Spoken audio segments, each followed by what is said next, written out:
Festivali ndërkombëtar teatror i fëmijëve në gjuhën shqipe hap aplikimet në Zagreb.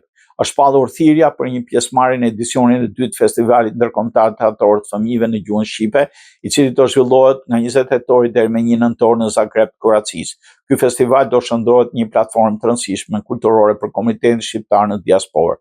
Organizatorët kanë ftuar shkollat shqipe të diasporës, grupet teatrore të shoqatave shqiptare dhe qendrat kulturore jashtë vendit që të aplikojnë për këtë aktivitet. Aplikimet janë hapur që nga 10 marsi, ndërsa fati i fundit është 30 prilli. Festivali organizohet nga shoqata teatrore shqiptare në Kroaci Mërgjimtare dhe Këshilli i Mësuesve Shqiptar në Kroaci me mbështetjen e Këshillit për pakicat kombëtare të Republikës Kroacisë. Qëllimi është të krijojë një hapësirë bashkëpunimi artistik mes fëmijëve dhe të rinjve shqiptar. Përmes teatrit, fëmijët jo vetëm zhvillojnë talentet e tyre artistike, por forcojnë lidhjen me gjuhën dhe kulturën shqiptare.